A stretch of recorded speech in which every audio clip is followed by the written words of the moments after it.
ಪ್ರಣಾಮಗಳು. ನಮ್ಮ ಯತಿಶ್ರೇಷ್ಠ ಸ್ವಾಮಿ ಶ್ರೀ ನಿರ್ಮಲಾನಂದ ಮಹಾಸ್ವಾಮೀಜಿಯವರ 27ನೇ ಒಂದು ಮಹಾ ಸಮಾಧಿ ಮಹಾನಿರ್ವಾಣ ಆದಂಥ ಇಂದಿನ ದಿನ. ಅದಕ್ಕಾಗಿ ಈ ಕಾರ್ಯಕ್ರಮಕ್ಕೆ ವಿಶೇಷವಾಗಿ ನಮ್ಮ ಪೂಜ್ಯ ಯತಿಶ್ರೇಷ್ಠ ಸ್ವಾಮಿ ಶ್ರೀ ನಿರ್ಮಲಾನಂದ ಮಹಾಸ್ವಾಮೀಜಿಯವರ ಜೊತೆ ಒಡನಾಟಿಗಳಾಗಿ ಹಲವಾರು ವರ್ಷಗಳ ಕಾಲ ಅವ್ರ ಜೊತೆಯಲ್ಲಿದ್ದುಕೊಂಡು ಅವರ ಸೂಕ್ಷ್ಮ ಸಂವೇದನೆಗಳನ್ನೆಲ್ಲ ಅರಿತುಕೊಂಡಂಥವರು 90ನೇ ವಯಸ್ಸಿನ ಹೆಚ್ಚು ಕಡಿಮೆ 90 ಆಯ್ತು ಅಂದರೆ ಶತಮಾನದ ಕಂಡ ನಮ್ಮ ಹಿರಿಯರಾದಂಥ ಹುಚ್ಚೇಗೌಡರು ಆಗಮಿಸಿದ್ದಾರೆ ಈ ವರ್ಷ. ನಮಗಂತೂ ಭಾಳ ತುಂಬ ಸಂತೋಷ ಆಯಿತು. ಹುಚ್ಚೇಗೌಡರಿಗೆ ತಾವು ನಮ್ಮ ಈ ಆಶ್ರಮದ ವತಿಯಿಂದ ಎಲ್ಲ ಸದ್ಭಕ್ತರ ವತಿಯಿಂದ ಅವರಿಗೆ ಹೃತ್ಪೂರ್ವಕ ಸ್ವಾಗತ. ಅದೇ ರೀತಿಯಾಗಿ ನಮ್ಮ ಜಯದೇವ್ ಅವರು ಶಿಕ್ಷಣ ತಜ್ಞರು ಮತ್ತು ಬಡ ಮಕ್ಕಳಿಗೆ ಮತ್ತು ಕಲಾಕಾರರಿಗೆ ನಿರಂತರ ಪ್ರೇರಣೆ ಪ್ರೋತ್ಸಾಹನ ಕೊಡುವಂಥವರು. ಅವರ ಮನೆತನದಲ್ಲಿ ಶಿಕ್ಷಣ ಸಾಹಿತ್ಯಕ್ಕಾಗಿ ಅವರು ತಂದೆಯವರಿಂದ ಒಂದು ಪರಂಪರೆಯಾಗಿ ಬೆಳೆದುಕೊಂಡು ಬಂದಿದೆ. ಈ ವರ್ಷ ಅವರು ಕೂಡ ಬಂದಿದ್ದಾರೆ. ಅದಕ್ಕಾಗಿ ಅವರು ಜಯದೇವ್ ಅವರು ನಮ್ಮ BRLSದಲ್ಲಿ ಹಲವಾರು ಸಂಘ ಸಂಸ್ಥೆಗಳಿಗೆ ಪ್ರೇರಣೆಯಾಗಿ ಮತ್ತು ಚಾಮರಾಜನಗರದಲ್ಲಿ ಕೂಡ ಸಂಘ ಸಂಸ್ಥೆಗಳನ್ನು ಮಾಡಿ ದೀನಬಂಧು ಸಂಸ್ಥೆ ಮುಖಾಂತರ ಶಿಕ್ಷಣವನ್ನು ಮಕ್ಕಳಿಗೆ ಕೊಡ್ತಾ ಇದ್ದಾರೆ.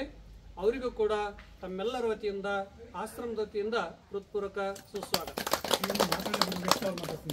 ಆ ಬಳಿಕ ನಮ್ಮ ವೆಂಕಟರಮಣ ಅವರು ಬಹಳ ನಿಷ್ಠಾವಂತರು, ಕಲಾಕಾರರು ಮತ್ತು ಪ್ರಜಾವಾಣಿ ಪತ್ರಿಕೆಯ ಇಡೀ ಚಾಮರಾಜನಗರದ ಎಲ್ಲ ಒಳ್ಳೆ ವಿಷಯಗಳನ್ನು ಪ್ರಸಾರ ಮಾಡುವಂಥವ್ರು.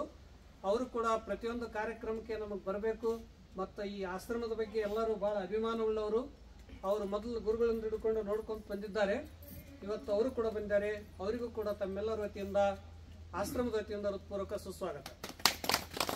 ಅದರಂತೆ ನಮ್ಮ ನಂದಿನಿ ಮೇಡಮ್ ಅವರು ಕೂಡ ಮೊದಲ ಗುರುಗಳನ್ನು ಹಿಡ್ಕೊಂಡು ಸೇವೆ ನಿಷ್ಠೆಯಿಂದ ಮಾಡ್ತಾ ಬರ್ತಾ ಇದ್ದಾರೆ.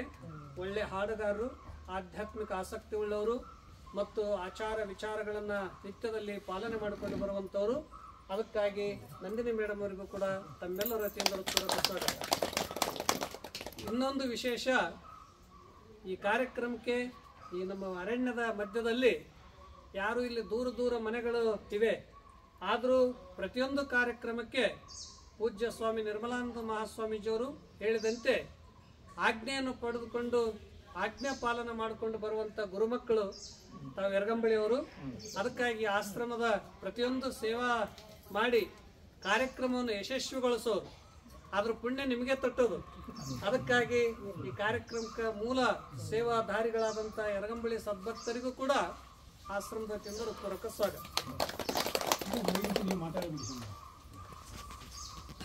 ಈಗ ಪೂಜ್ಯ ನಿರ್ಮಲಾನಂದ ಮಹಾಸ್ವಾಮೀಜಿಯವರು ತಮಗೆಲ್ಲ ಗೊತ್ತಿರುವಂತೆ ಸದಾ ಪ್ರಸನ್ನ ಚಿತ್ತರು ಮತ್ತು ದಿವ್ಯ ಯೋಗಿಗಳು, ಯತಿಶ್ರೇಷ್ಠರು. ಅವರು 14ನೇ ವರ್ಷದಲ್ಲಿ ಮನೆಯನ್ನು ಬಿಟ್ಟು ಅವರು ಹಲವಾರು ಭಾರತದ ಪೌರಾತ್ಯ ಪಾಶ್ಚಿಮಾತ್ಯ ತತ್ವಶಾಸ್ತ್ರಗಳನ್ನು ಚೆನ್ನಾಗಿ ಅಧ್ಯಯನ ಮಾಡಿದವರು. ಅದರ ಜೊತೆಯಲ್ಲಿ ಸತ್ಯದ ಅನ್ವೇಷಣೆಕ್ಕಾಗಿ ಲೋಕ ಸಂಚಾರವನ್ನು ಮಾಡಿದವರು ಮತ್ತು ಏನಾದರೂ ಒಂದು ಆಗಲೇಬೇಕು ಅಂತನ್ನುವ ಛಲದಿಂದ ಅವರು ಶಿಸ್ತು, ಸಮಯ ಪಾಲನ ಮತ್ತು ದೇಶದ ಬಗ್ಗೆ ಅನನ್ಯ ಪ್ರೀತಿ ಪ್ರೇಮ ಇರೋದ್ರಿಂದ ಅವರು ಮಿಲಿಟರಿ ಮೇಜರ್ ಯೋಧರಾಗಿ ಅಲ್ಲಿ ಹಲವಾರು ವರ್ಷಗಳ ಕಾಲ ಸೇವೆಯನ್ನು ಭಾರತದ ಸರ್ಕಾರ ಪರವಾಗಿ ಸೇವೆಯನ್ನು ಸಲ್ಲಿಸಿ ತದನಂತರ ಹಿರೋಶಿಮಾ ನಾಗಾಸಾಕಿ ಯುದ್ಧದಲ್ಲಿ ಭಾಗವಹಿಸಿ ಅದನ್ನು ಕೂಡ ಬೇಡ, ಹಿಂಸೆಯಿಂದ ಮನುಷ್ಯನಿಗೆ ಉನ್ನತಿ ಆಗಲ್ಲ ಅಂತ ತಿಳಿದುಕೊಂಡು ಒಂದು ದಯಾ, ಕಾರುಣ್ಯ, ಪ್ರೀತಿಯನ್ನ ಸಂದೇಶ ಸಾರುವುದಕ್ಕಾಗಿ 195 ದೇಶವನ್ನು ಸುತ್ತಿ ಭಾರತದಲ್ಲಿ 220 ಸ್ಥಾನಗಳನ್ನು ನೋಡಿ ಈ ಕ್ಷೇತ್ರದಲ್ಲಿ 11 ವರ್ಷಗಳ ಕಾಲ ಮೌನವಾಗಿದ್ದುಕೊಂಡು 40 ವರ್ಷಗಳ ಕಾಲ ನಮ್ಮ ಆಶ್ರಮದ ಹೊರಗಡೆ ಕೂಡ ಹೋಗದೆ ನಿರಂತರ ಮೌನ ಯೋಗ, ಧ್ಯಾನ ಯೋಗ, ತಪೋಯೋಗ, ಅನುಷ್ಠಾನ ಯೋಗ, ಜ್ಞಾನ ಚಿಂತನ ಮತ್ತು ಭಕ್ತರಿಗೆ ನಗುವಿನೊಂದಿಗೆ ಮುಗುಳ್ನಗೆಯೊಂದಿಗೆ ಹಲವಾರು ಸಮಸ್ಯೆಗಳಿಗೆ ಸಂದೇಹವನ್ನ ಕೊಡುವಂತ ಯತಿಶ್ರೇಷ್ಠರವರು. ಅವರು ಹಲವಾರು ನಾಡಿನ ಮತ್ತು ದೇಶ ವಿದೇಶರಿಗೆ ಹಲವಾರು ಜನರಿಗೆ ಮಾರ್ಗದರ್ಶನ ಮಾಡಿದಂಥ ಯತಿಶ್ರೇಷ್ಠರು. ಅವರ ಬದುಕೇ ಒಂದು ಆದರ್ಶ. ಅಂಥ ವ್ಯಕ್ತಿಗಳು ಸಿಗೋದು ಬಹಳ ಅಪರೂಪಕ್ಕೊಮ್ಮೆ, ಕೋಟಿಗೊಬ್ಬ ಅನ್ನುವಂತೆ ಅಂಥವರು ಸಿಗೋದು ಅಪರೂಪ. ಸ್ಥಿತಪ್ರಜ್ಞರಾಗಿ ಕೊನೆಯವರೆಗೂ ಕೂಡ ದಿವ್ಯ ಸಾಧನೆಗಳನ್ನು ಮಾಡಿ ಈ ಆಶ್ರಮಕ್ಕೆ ಒಂದು ಸ್ಥಾಪನೆಯನ್ನು ಮಾಡಿ, ಈ ಆಶ್ರಮದ ಮಧ್ಯದಲ್ಲಿ ಸದಾ ಪಕ್ಷಿ ಪ್ರಾಣಿಗಳ ಒಂದು ಧ್ವನಿಯೊಂದಿಗೆ ಮತ್ತು ಇಲ್ಲಿರುವ ದಿವ್ಯ ಮೌನ ಮತ್ತು ಶಾಂತತೆಯನ್ನು ಅನುಭವಿಸಿ ಆನಂದಿಸಿದಂಥವರು. ಇಲ್ಲಿ ಬಂದ ತಕ್ಷಣ ಪ್ರತಿಯೊಬ್ಬರಿಗೂ ಒಂದು ಸಕಾರಾತ್ಮಕ ಊರ್ಜಾ ಶಕ್ತಿ, ಇಲ್ಲೊಂದು ದಿವ್ಯ ಆನಂದ ಪ್ರಾಪ್ತಿಯಾಗ್ತದೆ. ಈ ಆನಂದವನ್ನು ಪಡೆದುಕೊಳ್ಳಕ್ಕಾಗಿ ಇಲ್ಲಿ ದೂರ ದೂರದಿಂದ ಭಕ್ತರು ಆಗಮಿಸ್ತಾ ಇದ್ದಾರೆ. ಒಳ್ಳೆಯ ನೀರು, ಒಳ್ಳೆಯ ಗಾಳಿ, ಒಳ್ಳೆಯ ವಾತಾವರಣ, ಇದೊಂದು ಶಾರೀರಿಕ, ಮಾನಸಿಕ, ಬೌದ್ಧಿಕ, ಆರೋಗ್ಯದಾಯಕವಾದಂಥ ಒಂದು ಆಧ್ಯಾತ್ಮಿಕ ವಾತಾವರಣ ಇದು. ಅದಕ್ಕಾಗಿ ಇಂದು ಪೂಜ್ಯರು ಮೊದಲೇ ಎಲ್ಲೋ ಒಬ್ಬರಿಗೆ ಯತಿಶ್ರೇಷ್ಠರಿಗೆ ಜೀವನದ ದಿವ್ಯ ಸಾಧನೆಯನ್ನು ಮಾಡಿದವರಿಗೆ ಬಾಲ್ಯಾವಸ್ಥೆ, ಯೌವನಾವಸ್ಥೆ, ವೃದ್ಧಾವಸ್ಥೆ, ಮರಣಾವಸ್ಥೆ ಎಲ್ಲರಿಗೂ ಬರೋದು ಸಹಜಿಕದ. ಆದ್ರೆ ಅವರು ಬಾಲ್ಯದಲ್ಲಿ ಒಳ್ಳೆ ಶಿಕ್ಷಣ ಪಡ್ಕೊಂಡು ಯೋಧರಾಗಿ ಸೇವೆ ಮಾಡಿದ್ರು. ಯೌವನದಲ್ಲಿ ತಮ್ಮ ಶಕ್ತಿಯನ್ನ ಆಧ್ಯಾತ್ಮಿಕವಾಗಿ ತಪಸ್ಸಿಗಾಗಿ ಸಮರ್ಪಣೆ ಮಾಡಿದ್ರು. ವೃದ್ಧಾಪ್ಯದಲ್ಲಿ ಅವರು ತಾವೇ ಜೀವನವನ್ನ ಬೇಕಾದಾಗ ತಮ್ಮ ಪ್ರಾಣಶಕ್ತಿಯನ್ನ ಬಿಡ್ಲಿಕ್ಕೆ ಬರ್ತಿದೆ ಅಂತ ತಿಳ್ಕೊಂಡು ತಮ್ಮ ಜ್ಞಾನ ಬಲದಿಂದ, ತಪೋಬಲದಿಂದ ಜನವರಿ 10ನೇ ತಾರೀಕಿಗೆ ನಾನು ಶರೀರವನ್ನು ಬಿಡ್ತಾ ಇದ್ದೀನಿ ಅಂತ ತಿಳ್ಕೊಂಡು ಮೊದಲೇ ಎಲ್ಲ ಭಕ್ತರಿಗೆ ಸೂಚನೆಯನ್ನು ಮಾಡಿ, ಭಕ್ತರಿಗೆಲ್ಲ ದರ್ಶನ ಕೊಟ್ಟು, ಏನೇನು ಯಾರ್ಯಾರು ಭಕ್ತರಿಗೆ ಏನೇನು ಹೇಳಬೇಕು ಎಲ್ಲರಿಗೂ ಹೇಳಿ, ಸ್ವ ಇಚ್ಛೆಯಿಂದ, ಇದು ಜೀವನದಲ್ಲಿ ಇದು ಬಹಳ ಕಷ್ಟ, ಎಲ್ಲ ಮಾಡ್ಬೋದು, ಆದರೆ ಕೊನೆಗೆ ತಮ್ಮ ಪ್ರಾಣವನ್ನು ತಾವೇ ಬಿಡಬೇಕಾದ್ರೆ ಹೇಳಿ ಬಿಡುವಂಥದ್ದು ಎಲ್ಲೋ ಕೋಟಿಗೊಬ್ಬ ಭಕ್ತರಿಗೆ ಕೋಟಿಗೊಬ್ಬ ಯೋಗಿಗೆ ಮಾತ್ರ ಸಾಧ್ಯ. ಅದು ಉತ್ತರಾಯಣ ಮಾರ್ಗದಲ್ಲಿ, ಉತ್ತರಾಯಣ ಪರ್ವದಲ್ಲಿ ಯಾರು ದೇಹ ಬಿಡ್ತಾರೋ ಅವರಿಗೆ ಸ್ವರ್ಗದ ಬಾಗಿಲು ತೆರೆದಿರ್ತದೆ, ಅವರಿಗೆ ಮುಕ್ತಿ ಪ್ರಾಪ್ತಿ ಆಗ್ತಿದೆ, ಜನ್ಮ ಮರಣಗಳಿಂದ ವಿಮುಕ್ತರಾಗ್ತವೆ ಅಂತ ನಮ್ಮ ಭಾರತೀಯ ಉಪನಿಷತ್ತುಗಳಲ್ಲಿ ಹೇಳಿದ್ದಾರೆ. ಅದನ್ನ ಪಾಲಿಸಿದವರು, ಪ್ರಾಯೋಪ್ರವೇಶ ಮಾರ್ಗವನ್ನು ಸಾಧಿಸಿದವರು, ಪ್ರಾಯೋಪ್ರವೇಶ ಮಾರ್ಗದಲ್ಲಿ ಚಲಿಸಿ ಅವರು ತಮ್ಮ ದೇಹವನ್ನ ತಾವೇ ಈ ಶರೀರ ಪ್ರಾಣವನ್ನ ಮಹಾಪ್ರಾಣದಲ್ಲಿ ಧರಿಸಿ ಒಂದಾದಂಥ ಮಹಾಯೋಗಿಗಳಿಗೆ ಇಂದಿಗೆ 27 ವಸಂತಗಳ ಕಾಲ ಕಳೆದವು, ವರ್ಷಗಳ ಕಾಲ. ತಾವು ಅಂದಿನಿಂದ ಇಂದಿನವರೆಗೆ ಆರಾಧನಾ ಮಹೋತ್ಸವವನ್ನು ಮಾಡ್ತಾ ಬರ್ತಾ ಇದ್ದೀರಿ. ಈ ಆರಾಧನಾ ಮಹೋತ್ಸವದಲ್ಲಿ ತಮಗೆಲ್ಲರಿಗೂ ವಂದಿಸಿ, ಅವರು ಯೋಗಿಗಳಿಗೆ ನೀನು ಒಲಿದು ಪಾದವನಿತ್ತ ನೆಲವೇ ಸುಕ್ಷೇತ್ರ, ಜಲವೇ ಪಾವನ ತೀರ್ಥ, ಸುಲಭ ಶ್ರೀ ಗುರುವೇ ಕೃಪೆಯಾಗು ಅಂತ ಗುರುಗಳು ಸಿಕ್ಕಿರೋದು ನಿಮ್ಮ ಭಾಗ್ಯ, ನಿಮ್ಮದೇ ಏನೋ ಒಂದು ಪೂರ್ವ ಜನ್ಮದ ಪುಣ್ಯ. ಅಂತ ಗುರುಗಳು ದರ್ಶನ ಮಾಡಿರಿ, ಅವ್ರ ಮಾತು ಕೇಳಿರಿ, ಅವ್ರ ಪ್ರೀತಿ ಅನುಗ್ರಹ ಗಳಿಸಿರಿ, ಅದೇ ದೊಡ್ಡ ಸಂಪತ್ತು ಮನುಷ್ಯ ಸಂಪತ್ತಿನಲ್ಲಿ. ಅದಕ್ಕಾಗಿ ಅವರ ಆರಾಧನೆ ಕಾರ್ಯಕ್ರಮಕ್ಕೆ ಆಗಮಿಸಿರುವಂತ ಈಗ ನಮ್ಮ ಉಚ್ಚೇಗೌಡರು, ನಮ್ಮ ಜಯದೇವರು ಮಾತನಾಡ್ತಾ ಇದ್ದಾರೆ ಅಂತ ಹೇಳಿ ನನ್ನೆರಡು ಮಾತಿಗೆ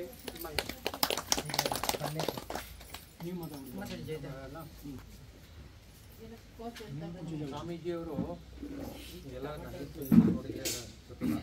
ನಾನು 1979ನೇ ಇಸ್ವಿಯಲ್ಲಿ ಮೊದಲು ಬಂದಿದ್ದೆ. ಅವಾಗ ಸ್ವಾಮೀಜಿಯವರು ಇಲ್ಲೇ ಇರು, ಇಲ್ಲೇ ಊಟ ಮಾಡು ಅಂತ ಬಲವಂತ ಮಾಡಿದ್ರು. ಮಾಡಿ ಆಮೇಲೆ ನಾನು ಸ್ನಾನ ಮಾಡಿಲ್ಲ ಅಂದ್ರೆ ಇಲ್ಲೇ ಸ್ನಾನ ಮಾಡೋದು ಅಷ್ಟು ಮಾಡಿಸಿ ಆಮೇಲೆ ನಿಧಾನಕ್ಕೆ ನಮಗೆ ಅವರಿಗೆ ಸ್ನೇಹ ಬೆಳೀತು. ಆಮೇಲೆ ಬಿಳಿಗಿರಿ ಬೆಟ್ಟದ ಸಂಸ್ಥೆ ಇಲ್ಲ, ಅದಕ್ಕೆ ನಾನೇ ಟ್ರೆಷರರ್ ಆಗಿದ್ದೆ. ಅವಾಗಲೂ ಪ್ರತಿ ದಿವಸ ಬರ್ತಾರೆ ಸ್ವಾಮಿಗಳು. ಏನಪ್ಪ ಅಂತಂದರೆ ಅವರು ಒಂದೇ ಧರ್ಮ ಅಂತ ಹಿಡ್ಕೊಂಡವರಲ್ಲ. ಈ ಬುದ್ಧ ಧರ್ಮ ಇದೆಯಲ್ಲ, ಆ ಬುದ್ಧ ಧರ್ಮದ ಗುರುಗಳು, ಆ ಬುದ್ಧ ಧರ್ಮದ ಯಾಶುತಾನಿ ರೋಷ್ ಅವರು ಅವರಿಗೆ ಗುರುಗಳಾಗಿದ್ದರು. ಅವ್ರದ್ದೊಂದು ಬರೆದಿದ್ದಾರೆ, ಸುಜುಕಿ ಅವರು ಬರೆದಿದ್ದಾರೆ. ಜಯ ಕೃಷ್ಣಮೂರ್ತಿ ಅಂತ ಭಾಳ ಬೌದ್ಧಿಕವಾದಂಥ ತುಂಬ ಬುದ್ಧಿವಂತರು. ನಮ್ಗೆ ನಿಮ್ಗೆ ಹೇಳ್ಬೇಕಂದ್ರೆ ಭಾಳ ಬೌದ್ಧಿಕವಾದಂಥ ವ್ಯಕ್ತಿ. ಅವರ ಚಿಂತನೆಗಳು ನಮ್ಮ ಹತ್ರ ಎಲ್ಲ ಹೇಳೋರು. ನಾವೆಲ್ಲ ನಾವು ಉಚ್ಚೆಗಳೆಲ್ಲ ಬರ್ತಿದ್ದಾಗ ಜೀವನ ಯಾಕಿರಬೇಕು, ಏನು ಎರಡೇ ಹೇಳೋರು, ಸರಳರಾಗಿರಿ, ಶುದ್ಧರಾಗಿರಿ. ಸರಳತೆ ಒಂದು ಇತ್ತು ಅಂದರೆ ನಾವು ಸಂತೋಷ ಇರುತ್ತೆ. ಯಾವ ಮನುಷ್ಯನಲ್ಲಿ ಸರಳತೆ ಇಲ್ಲೋ ಅನ್ನೋ ದುಃಖ. ಇದ್ದಿದ್ದಂಗೆ ಹೇಳೋದು, ನೋಡ್ದಂಗೆ ಮಾತಾಡೋದು, ಕಳ್ಳತನ ವಂಚನೆ ಮನಸ್ಸಲ್ಲಿಲ್ಲ, ಎಲ್ಲೂ ಇಲ್ಲ. ಅಂಥ ಜನಕ್ಕೆ ಸಂತೋಷ ಸಿಗುತ್ತೆ. ಸ್ವಾಮೀಜಿ ಅದನ್ನು ಹೇಳಿ ಸರಳರಾಗಿರಿ, ಶುದ್ಧರಾಗಿರಿ. ಆಮೇಲೆ ಈಗ ಅಹಿಂಸೆ, ಅವರೊಂದು ಜಿಂಕೆ ಸಾಕಿದ್ರು, ಆ ಜಿಂಕೆನ ಅಷ್ಟು ಪ್ರೀತಿ ಮಾಡ್ತಾಯಿದ್ರು. ಪ್ರೀತಿ, ಸತ್ಯ, ಅಹಿಂಸೆ, ಪ್ರೀತಿ ಇಂಥ ಕೆಲವು ಮೌಲ್ಯಗಳನ್ನು ಹೇಳಿದ್ರು. ಇವರು ಬಹಳ ಕಾಲ ಅವರು ಜನಸಂಪರ್ಕದಿಂದ ದೂರನೇ ಇತ್ತು. ಕೆಲವರು ನೀವು ಎರಗಂಬಳ್ಳಿಯವರು, ಕೆಲವರು ಬರ್ತಿದ್ರು ಅಂತ. ಆದರೆ ಹೆಚ್ಚಿನ ಜನ ಜಾಸ್ತಿ ಅವರಿಗೆ ಸಂಪರ್ಕಕ್ಕೆ ಬರ್ತಿರಲಿಲ್ಲ. ಪ್ರಚಾರ ವಿಚಾರಕ್ಕೆ ಹೋದವರು ತುಂಬ ಜನ ಸ್ವಾಮಿಗಳಾದರು ಅಂದರೆ ದೊಡ್ಡ ತುತ್ತೂರಿ ಅಂತ ಪ್ರಚಾರ ಮಾಡ್ತಾರೆ. ಆದರೆ ಇವರು ಪ್ರಚಾರ ಇಲ್ಲವೇ ಇಲ್ಲ. ಹಾಗಾದರೆ ಯಾತಕ್ಕಿದ್ರು ಅಂತಂದರೆ, ಒಂದು ಒಳ್ಳೆಯ ಜೀವನ ಅಂದರೆ ಏನು ಅಂತ ಆಚರಣೆ ಮಾಡಿ ತೋರಿಸ್ಬೇಕು. ಒಳ್ಳೆಯ ಜೀವನ ಅಂದರೆ ಯಾವುದು, ಒಳ್ಳೆಯ ಜೀವನ ಹೇಗೆ ಬದುಕೋದು, ನಮ್ಮ ಜೀವನದಲ್ಲಿ ಈ ಜಗಳ, ಹಿಂಸೆ, ವಿರಸ, ಕೋಪ ಇಂಥವೆಲ್ಲವೂ ಬರದಂಗೆ ಇರಬೇಕಂದ್ರೆ ಒಬ್ಬನೇ ಇದ್ದರೆ ಒಳ್ಳೆಯದು ಅಂತ ಇದು ಒಂದು ಗಾದೆ ಇದೇನಪ್ಪ ಅಂದರೆ, ಏಕ್ ನಿರಂಜನ್ ದೋ ಲಟಿಪಿಟಿ ತೀನ್ ಕಟಿಪಿಟಿ ಅಂತ ಏನೋ ಹೇಳ್ತಾರೆ. ಒಬ್ಬ ಇದ್ದರೆ ಆರಾಮಾಗಿ ಇಟ್ಬಿಡ್ಬೋದು. ಹಾಗೆ ಒಂಟಿಯಾಗಿ ಮೌನದಿಂದಿದ್ದು ಯಾವಾಗಲೂ ಕೂಡ ಈ ಪ್ರಪಂಚದ ಅತ್ಯಂತ ಎತ್ತರದ ಸತ್ಯ ಯಾವುದಿದೆ ಆ ಸತ್ಯವನ್ನು ಕುರಿತು ಚಿಂತೆ ಮಾಡ್ತಾ ಇದ್ದೀವಿ. ನಾವು ಒಂದು ಸರ್ತಿ ಅವ್ರ ಜೊತೆ ನಮಗೆಲ್ಲ ಒಂದು ಧ್ಯಾನ ಮಾಡಿ ಸ್ವಾಮೀಜಿ ಅಂತ ಕೇಳ್ಕೊಂಡು ಆ ಮನೇಲಿ ಅವರು ಕೂತ್ಕೊಂಡ್ರು, ಬನ್ನಿ ನಿಮಗೆಲ್ಲ ಧ್ಯಾನ ಮಾಡಿದ್ರೆ. ನಾವು 5-6 ಜನ ಬಂದ್ವಿ. ಅಲ್ಲಿ ಉಮಾಶಂಕರ ಡಾಕ್ಟರ್ ಬಂದಿದ್ದರು, ಸಂಸೋದ್ ಬಂದಿದ್ದರು, ಸುದರ್ಶನ್ ಇದ್ದರು, ನಾನಿದ್ದೆ, ಇನ್ನೂ ಒಂದು 5-6 ಜನ ನಾವೆಲ್ಲ ಬಂದರು. ಇದರಲ್ಲಿ ಒಂದು ದಿವಸ ಧ್ಯಾನ ಮಾಡೋದು. ನಾನು ಏನು ಹೇಳೋದು ಅಂದರೆ ತುಂಬ ಇಂಪಾರ್ಟೆಂಟು. ಸ್ವಾಮಿ ನಿರ್ಮಲಾನಂದಂಥವ್ರನ್ನ ನಮ್ಮ ನಾಡು ನೆನಿಬೇಕು. ಅಂಥವರಿಂದ ನಿಜವಾಗಲೂ ಜಗತ್ತಿಗೆ ಒಳ್ಳೇದಾಗುತ್ತೆ. ಅವರು ನಿರ್ಮಲಾನಂದರ ಬಗ್ಗೆ ಅವರು ಪ್ರಥಮವಾಗಿ ಇಲ್ಲಿ ಬೆಟ್ಟ ನೋಡಬೇಕು ಅಂತ ಕರ್ಕೊಂಡು ಬಂದು ಇವರೇ ಕರ್ಕೊಂಡು ನಾವು ಸಾಮಾನ್ಯವಾಗಿ ಯಾರು ಬಂದು ನಾವು ಅವೆಲ್ಲ ಜಂಗಲ್ನಲ್ಲಿ ರೋಡ್ ವರ್ಕು ಪರಿಸರ ಮಾಡ್ತೀವಿ. ನಮ್ಮಲ್ಲಿ ದಾರಿಗಳಿರ್ತಿತ್ತು. ಯಾರೇ ಬರಬೇಕಾಗಿದ್ರು ನಮ್ಮನ್ನ ಬಂದು ಕರ್ಕೊಂಡೋಗಿ ಕಂಬನಿ ಅಂತ ಹೇಳೋರು. ಅವರು ಅವಾಗ ಇನ್ನೂ ಬಿಳಿ ಬಟ್ಟೆ ಹಾಕೊಂಡಿದ್ರು, ಕವಿಗೆ ಹಾಕೊಂಡು. ಈಗ ಬೆಟ್ಟಕ್ಕೆ ಬಂದಿದ್ದು ಆಯಿತು, ಅವ್ನು ಕರ್ಕೊಂಡು ಬಂದೆ. ಕರ್ಕೊಂಡು ಬಂದು ಈಗ ಇವೆಲ್ಲ ಇರಲಿರ್ಬೇಕು. ಅದೇ ಕರ್ಕೊಂಡೋಗಿ ಬೆಟ್ಟಕ್ಕೆ ದೇವಸ್ಥಾನಕ್ಕೆ ಕರ್ಕೊಂಡು ಹೋದೆ. ಅದನ್ನೂ ಅದು ಲಾರಿ ಕರ್ಕೊಂಡ್ಬಂದೆ, ಬಸ್ ಇರಲಿಲ್ಲ. ಕರ್ಕೊಂಡ್ಬಂದು ಇಳಿತಾ ಇದ್ದಾರೆ. ಆಗಲೇ this was the place I am searching, ಇಂಥ ಜಾಗ ಹುಡುಕ್ತಾ ಇದ್ದೆ ಅಂದರು. ನಾನು ನಕ್ಬಿಟ್ಟೆ, ಇನ್ನೂ ನೋಡೇ ಇಲ್ಲ ನೀವು. ಇಲ್ಲ ಆಗಂದ್ಬಿಟ್ಟು ಹೋಗಿ ಇನ್ನು 6 ತಿಂಗಳಿಗೆ ಬರ್ತೀನಿ ಅಂತಂದ್ಬಿಟ್ಟು ಕರೆಕ್ಟ್ 6 ತಿಂಗಳಿಗೆ ಬಂದ್ಬಿಟ್ರು. ಸೆಪ್ಟೆಂಬರ್ 12ನೇ ತಾರೀಕು 1964 ಬಂದ್ಬಿಟ್ರು. ಆವಾಗೆಲ್ಲ ಮಾತಾಡೋರು. ಇಲ್ಲಿ ಇನ್ನೂ ಆ ಸಮಯ ಇರಲಿಲ್ಲ. ಗಾಂಧಿ ಸ್ಮಾರಕ ನಿಧಿಯಲ್ಲಿ ಅದು ಸ್ಕೂಲ್ ನಡೀತಿತ್ತು. ನಾನು ಅದಕ್ಕೊಬ್ಬ ಮೆಂಬರ್ ಆಗಿದ್ದೆ. ಅಲ್ಲಿ ಒಂದು 6 ತಿಂಗಳಿಗೆ ಇರೋದಕ್ಕೆ ಎಲ್ಲರೂ ರಾಮಚಂದ್ರ ಆಗಿರುತ್ತೆ, ಅವ್ರ ಮುಖಾಂತರ 6 ತಿಂಗಳಿದ್ರು. ನಾನು ಅವ್ರಿಗೆ ಸಾಮಾನುಗಳು ತೊಗೊಂಡು ಮುಂದೆ ವಾರಕ್ಕೊಂದ್ಸತಿ ಬಸ್ ಬರೋದು. ಇದ್ರ ಬೇಗ ಬೋರ್ಡ್ ಹೋಗಿ ಅವ್ರಿಗೆ ಕೊಟ್ಬಿಟ್ಟು ಪುನಃ ಬಸ್ಕೊಂಡು ಬಸ್ ಬರಬೇಕು.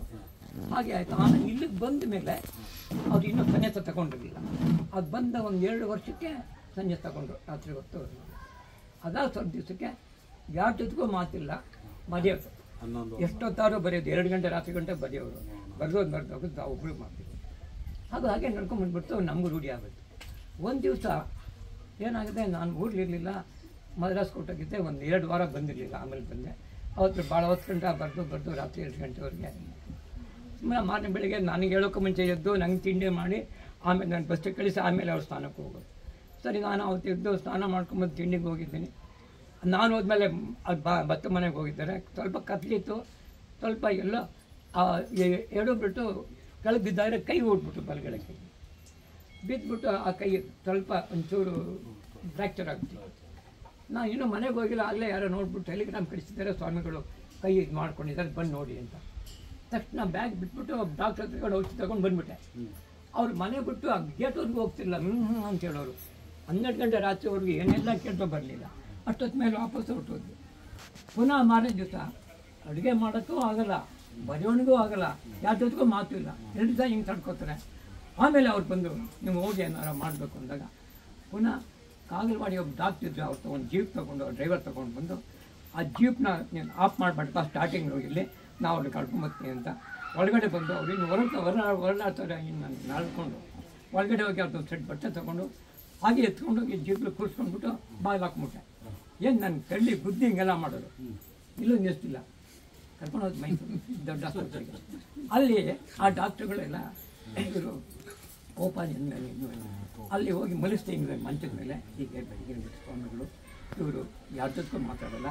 ಬರವಣಿಗೆ ಬಲಗೈನ ಹಿಂಗೆ ಆಗ್ಬಿಟ್ಟಿದೆ, ನಾನೇನು ಮಾಡೋಕ್ಕಾಗಲ್ಲ ಅಂತ ಒಂದು ಎಕ್ಸ್ರೇ ಮಾಡ್ಸ್ಕೊಂಬನ್ನಿ ಅಂದರೆ ಮಾಡ್ಸ್ಕೊಂಡು ಬಂದು ಹೇಗಾಯಿತು ಹೇಗೆ ಬಿದ್ದರು ನಾನು ಇರಲಿಲ್ಲ ಸ್ಪಾಟ್ಲಿ, ನಾನು ಬಂದ ಮೇಲೆ ಹಂಗೆ ಆಗಿದೆ. ಇದು ಪೇಷಂಟ್ ಆದಮೇಲೆ ನಮ್ಮ ಜೊತೆಗೆ ಮಾತಾಡಬೇಕು ಅವ್ರು ಹೇಗೆ ಬಿದ್ದರು ಅಂತ ನೀವು ಗೊತ್ತಿಲ್ಲ ಅಂತೀರಿ. ಅವ್ರು ಹೇಳಿದ್ರೆ ನಮ್ಗೆ ಹೆಂಗೆ ಟ್ರೀಟ್ಮೆಂಟ್ ಕೊಡೋದು ಅಂತ ಅದನ್ನ ಮಾತು ಕೇಳ್ತಾ ಇದ್ದಾರೆ. ಅವ್ರು ಕೇಳ್ಕೊಂಡ್ರು ಅದನ್ನ.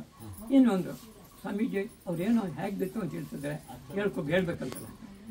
ಎಡಗೈಲಿ ಹಿಂಗೊಂದು ಪೆನ್ನು ಪೆನ್ಸಿಲ್, ಆ ಪೆನ್ನು ಪೆನ್ಸಿಲ್ ಪೇಪರ್ ತಗೊಟ್ರೆ ಎಡಗೈಲಿ ಅಷ್ಟು ಶುದ್ಧವಾಗಿ ಅಂಟ ಫಾಸ್ಟಾಗಿ ಬರೆಯೋಕ್ಕೆ ಶುರು ಮಾಡಿದ್ರು.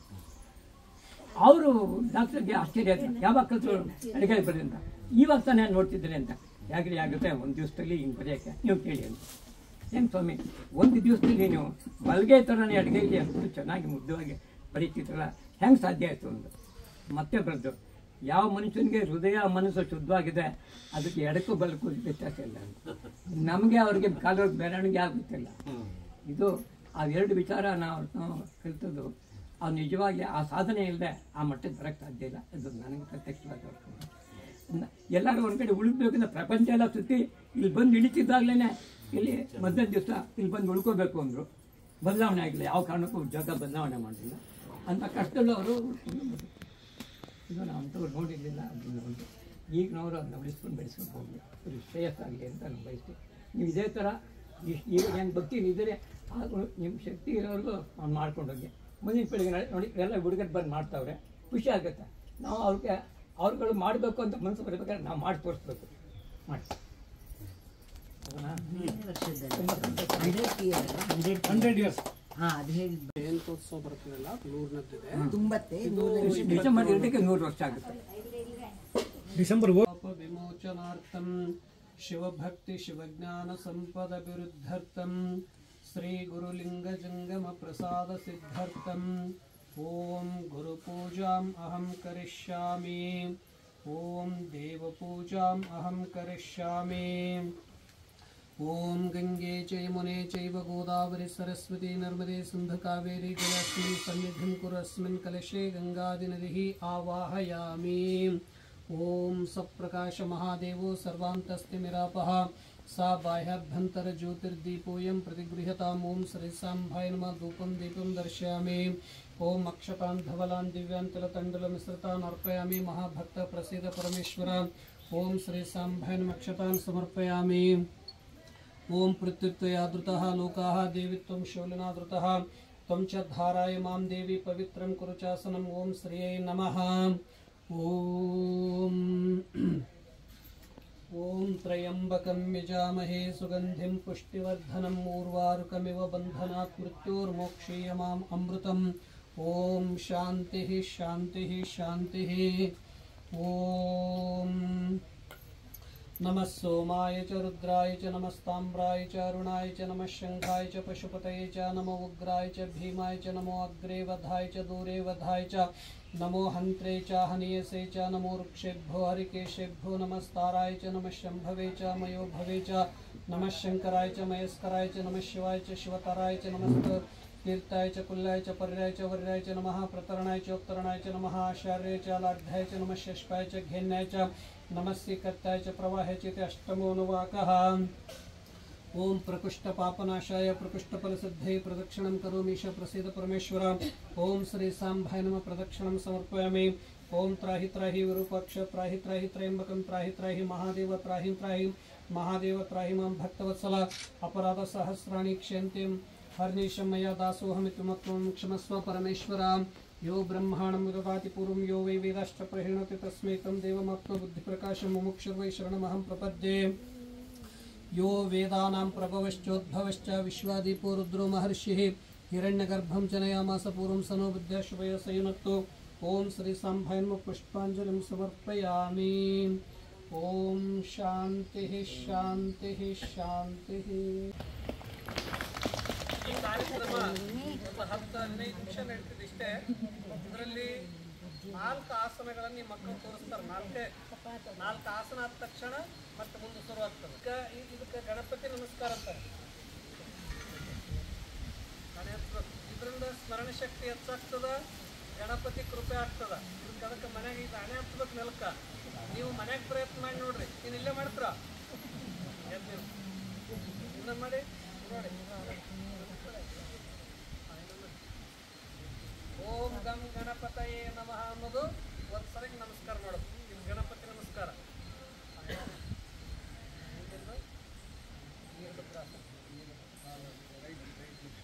ಇದರಿಂದ ಅಸ್ತಮ ಕಡಿಮೆ ಮಾಡ್ತದ ಮತ್ತು ಶರೀರ ಮಜಬೂತ ಇರ್ತದ. ಉಸಿರಾಟ ತೊಂದರೆ ಕಡಿಮೆ ಆಗ್ತದ. ಇದಕ್ಕೆ ವೀರಭದ್ರಾಸನ ಅಂತಾರೆ. ಅಲ್ಲಿ ತಿಪ್ಪಡ ಮಂಚೂರ ಶರೀರ ಸಶಕ್ತ ಆಗ್ತದ, ಶರೀರ ಮಜಬೂತ ಆಗ್ತದೆ, ಸಶಕ್ತ ಆಗ್ತದೆ ಶರೀರ. ನೀವು ಮಾಡ್ಬೋದು. ಕಾಲು ಕಡಿಮೆ ಮಾಡ್ತದೆ.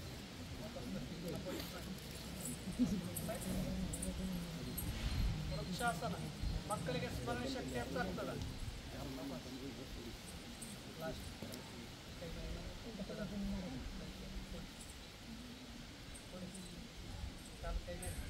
ಈ ರೀತಿಯಾಗಿ ಕುಳಿತಂದ್ರೆ ಪಾಚನ ಶಕ್ತಿ ಹೆಚ್ಚಾಗ್ತದ, ಜೀರ್ಣಕ್ರಿಯೆ ವೃದ್ಧಿ ಆಗ್ತದ ಮತ್ತು ಶರೀರದ ಮೇಲೆ ಬ್ಯಾಲೆನ್ಸ್ ಬರ್ತದೆ.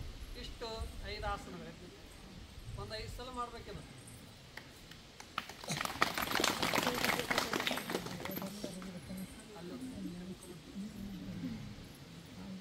ಸ್ವಲ್ಪ ಸಮಯದ ಅವರಿಗೆ ಸ್ವಾಮಿ ನಿರ್ಮಲಾನಂದರ ಮಾತು ಕುರಿತು ತಮಿಳು ಅಥವಾ ಇಂಗ್ಲೀಷ್ನಲ್ಲಿ ಒಂದು 2 ಮಿನಿಟ್ ಹೇಳ್ತಾರೆ. ಅವೆಲ್ಲ ಕೇಳಿ. all devotees of Swami Nirmananda and Vishwashanti Kerala. We are coming from Tamil Nadu. Every year we are celebrating birthday and Aradhana day of Swami Nirmananda. Here Ergamballi people and other people are helping so many ways for the function. Also, we are very much happy today. More people are assembling and participating in the function of Swami Nirmananda Sadhana. 26th year we are celebrating, and also next year 100th year celebration, century of celebration is coming. For that all we are on behalf of Ashrama and myself, I am requesting all of you participate next year. We are going to celebrate in a grand manner. So, with your family and friends, all of you attend next year, December 2nd. There is not next year, this 2024, December 2nd. So, this is the information I want to tell you.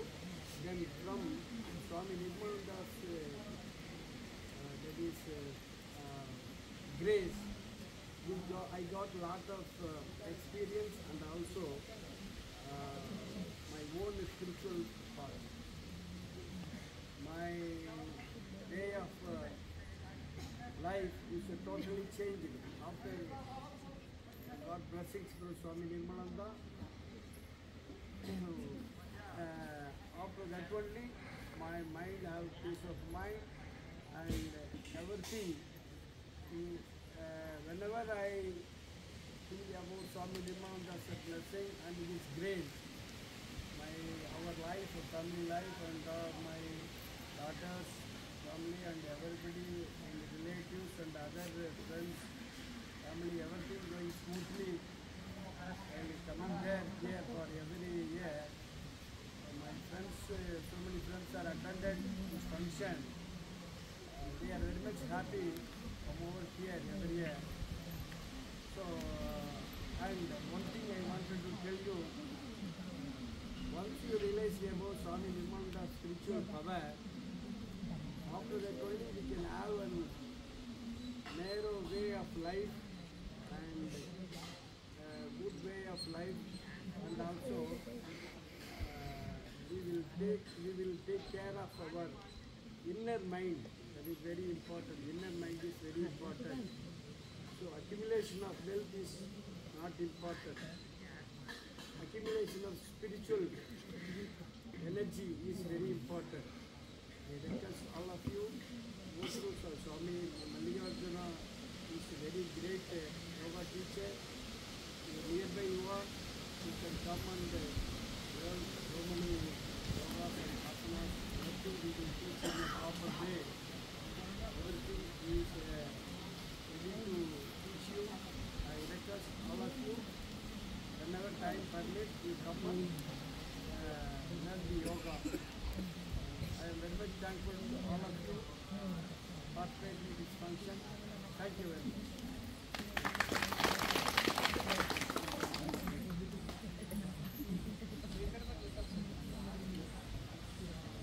ನಮಗೆ ಹೇಳಿದ್ದೆಲ್ಲ ಗೊತ್ತಾಯ್ತಾ?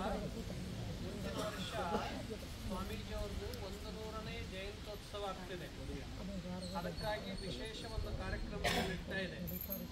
ಒಂದು ಸಾವಿರಾರು ಜನರಿಗೆ ಅನ್ನದಾಸೋಹ ಮತ್ತು ಗುರುಗಳ ಮೊದಲನೇ ಗುರುಗಳಿದ್ದಾಗ ಯಾರ್ಯಾರು ಹಿರಿಯರಿದ್ದರು ಅವರಿಗೆಲ್ಲ ಸನ್ಮಾನ, ನೂರಾರು ಕಲಾವಂತ ಮಕ್ಕಳಿಗೂ ಕೂಡ ಪ್ರೇರಣಾ ಪ್ರೋತ್ಸಾಹನ, ಈ ರೀತಿಯಾಗಿ ವಿಶೇಷ ಕಾರ್ಯಕ್ರಮಗಳು ಇಲ್ಲಿ ನಡೀತಾ ಇವೆ.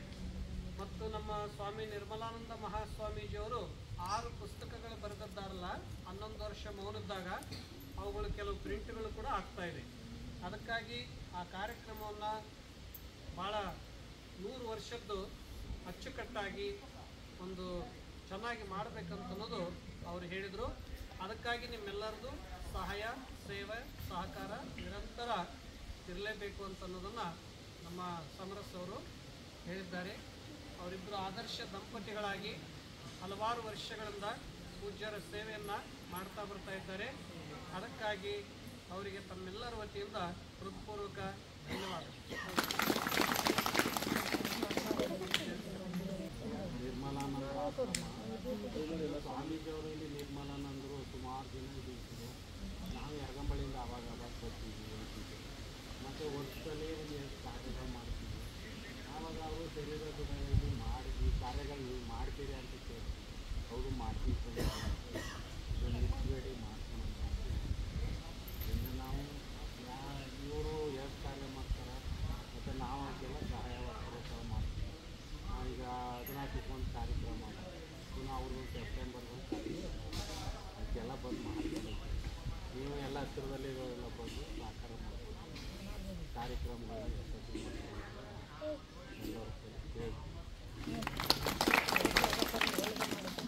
ಯರಗಂಬಳಿ ಸೋಮಣ್ಣವರು ಎಲ್ಲ ಮಹಿಳಾ ಬಳಗದವರು ನಿರಂತರವಾಗಿ ಅವರು ಸೇವೆ ಮಾಡ್ತಾ ಬರ್ತಾ ಇದ್ದಾರೆ.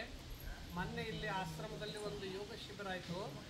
ಅಲ್ಲಿ ಯೋಗ ಶಿಬಿರಕ್ಕೆ ದೆಹಲಿ, ನೋಯ್ಡಾ ಮತ್ತು ಭೋಪಾಲ್, ಮಧ್ಯಪ್ರದೇಶ್, ಪುನಾ, ಮುಂಬೈ ಬೇರೆ ಬೇರೆ ಭಾಗದಿಂದ ಬಂದಾಗ ಅವರಿಗೆಲ್ಲ ಊಟದ ಹೇಗೆ ಮಾಡಬೇಕಂತಂದಾಗ ನಮ್ಮ ಸೋಮಣ್ಣವ್ರಿಗೆ ಹೇಳಿದಾಗ ಇಲ್ಲಿ ಬಂದು 4-6 ದಿನಗಳ ಕಾಲ ಅವರಿದ್ದು ಭಾಳ ಚೆನ್ನಾಗಿ ಸೇವೆ ಮಾಡಿದರು.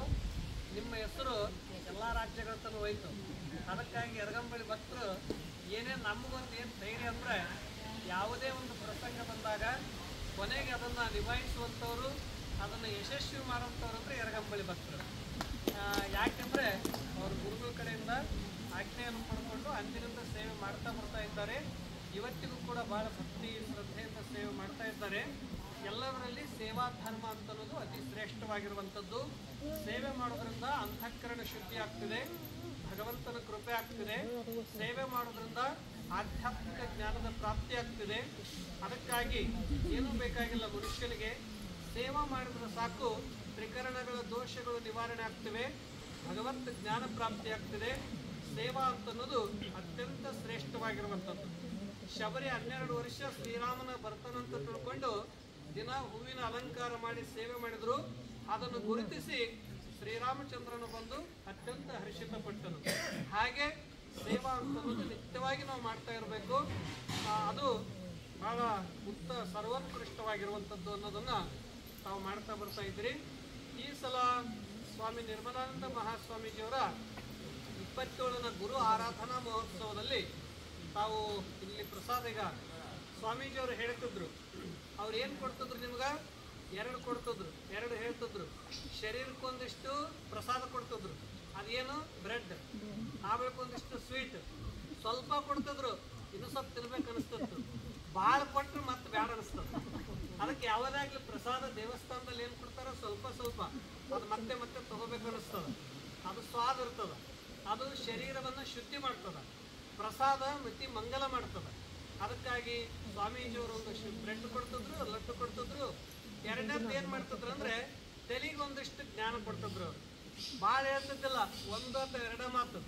ಅದು ಮೌನವಾಗಿ ಬರೆದಾದ್ರೂ ಕೊಡ್ತಿದ್ರು, ಇಲ್ಲ ತಿಳಿಸ್ತಿದ್ರು. ಇವೆರಡು. ಮೂರನೇದ್ದು ಏನು ಮಾಡ್ತಿದ್ರು ಅವರು ನೋಡಿದ್ರೇ ಸಂತೋಷ ಆಗ್ಬಿಡ್ತಿತ್ತು. ಈಗ ಪ್ರಕೃತಿಯನ್ನು ನೋಡಿದ್ರೆ ಹೆಂಗೆ ಮನುಷ್ಯನಿಗೆ ಸಂತೋಷ ಆಗ್ತದಲ್ಲ, ಸಂತ ಮಹಾತ್ಮರನ್ನು ನೋಡಿದ್ರೂ ಸಂತೋಷ ಆಗ್ತದ. ಅದಕ್ಕಾಗಿ 3 ದರ್ಶನ ಮಾಡೋದು, ಅವರ ಮಾತುಗಳು ಕೇಳೋದು, ಅವರಿಂದ ಪ್ರಸಾದವನ್ನು ಪಡೆದುಕೊಳ್ಳೋದು, ಅವರ ಸ್ಥಾನದಲ್ಲಿ ಸೇವಾ ಮಾಡೋದು, ಇವೇ ಶ್ರೇಷ್ಠವಾಗಿರುವಂಥದ್ದು.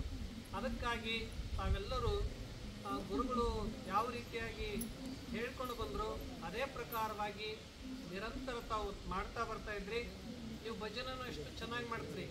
ಭಜನ ಹಾಡ್ತಾ ಇದ್ರಿ ಅಂದ್ರೆ ನಿದ್ರೆ ಚೆನ್ನಾಗಿ ಬರ್ತದ, ಭಗವಂತನ ಕೃಪೆ ಆಗ್ತದ, ಸ್ಮರಣ ಚೆನ್ನಾಗಿರ್ತದ. ದೇವರ ಸ್ತುತಿ ಹಾಡೋದ್ರಿಂದ ಮನಸ್ಸಿನ ವೃತ್ತಿಗಳು ಬೇರೆ ಬೇರೆ ಆಗೋದಿಲ್ಲ. ವಿಷಯ ವೃತ್ತಿ ಬೇರೆ ಬೇರೆ ಆಗದಂತೆ ಭಗವತ್ ಆಕಾರ ಆಗ್ತದೆ. ಅದಕ್ಕಾಗಿ ಭಜನನ್ನು ಕೂಡ ಚೆನ್ನಾಗಿ ಮಾಡಿದ್ರಿ. ಈ ಸಲ ಸ್ವಲ್ಪ ಜಪ ಮಾಡೋಣ. ಪ್ರವಚನ ಅಂತ ಪ್ರತಿ ಸಲ ಕೇಳ್ತಾ ಬಂದ್ರೆ ಜಪ ಅಂದ್ರೆ ಏನು? ಜಪ ಅಂದ್ರೆ ಹಲವಾರು ಯಜ್ಞಗಳಲ್ಲಿ ಜಪಯೋಗ ಶ್ರೇಷ್ಠ ಅಂತ ಭಗವದ್ಗೀತೆಯಲ್ಲಿ ಶ್ರೀಕೃಷ್ಣ ಪರಮಾತ್ಮ ಹೇಳಿದ್ದಾನೆ. ಹಲವಾರು ಯೋಗಗಳಿವೆ, ಅದರಲ್ಲಿ ಜಪಯೋಗ ಅಂದರೆ ಏನು ಮಾಡಬೇಕು?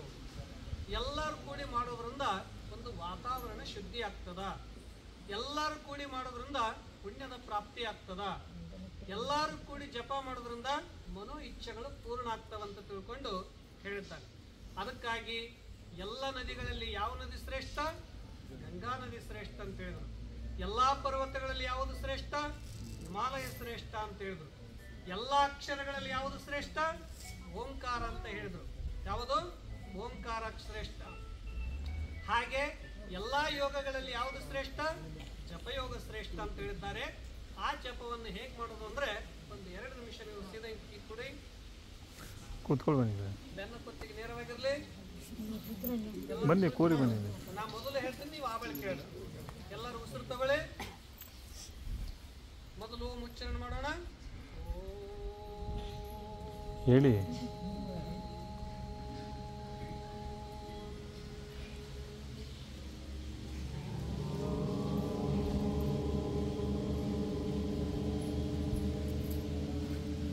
ಇನ್ನೊಂದು ಉಸಿರು ತಗೊಳ್ಳಿ.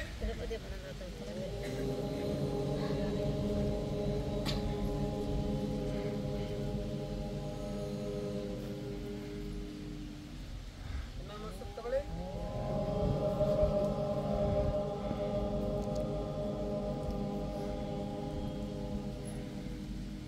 ಈಗ ಮೊದಲು ನಾನು ಮಂತ್ರ ಹೇಳ್ತೀನಿ, ನೀವು ಆವಾಗ ಕೇಳುವಂತೆ. ಓಂ ನಮಃ ಶಿವಾಯ. ನಮಃ ಶಿವಾಯ.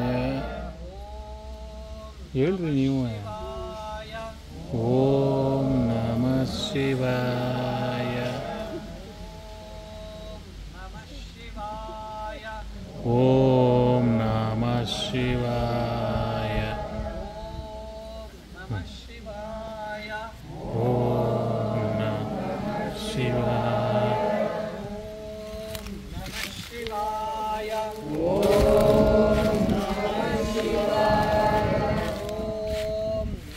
ಶಿವಾಯ. ಓಂ ನಮಃ ಶಿವಾಯ. ಓಂ ನಮಃ ಶಿವಾಯ. ಓಂ ನಮಃ ಶಿವಾಯ. ಓಂ ನಮಃ ಶಿವಾಯ. ಓಂ ನಮಃ ಶಿವಾಯ. ಓಂ ನಮಃ ಶಿವಾಯ. ಓಂ ನಮಃ ಶಿವಾಯ. ಓಂ ನಮಃ ಶಿವಾಯ. ಓಂ ನಮಃ ಶಿವಾಯ. ಓಂ ನಮಃ ಶಿವಾಯ. ಓಂ ನಮಃ ಶಿವಾಯ. ಓಂ ನಮಃ ಶಿವಾಯ. ಓಂ ನಮಃ ಶಿವಾಯ. ಓಂ ನಮಃ ಶಿವಾಯ. ಓಂ ನಮಃ ಶಿವಾಯ. ಓಂ ನಮಃ ಶಿವಾಯ. ಓಂ ನಮಃ ಶಿವಾಯ.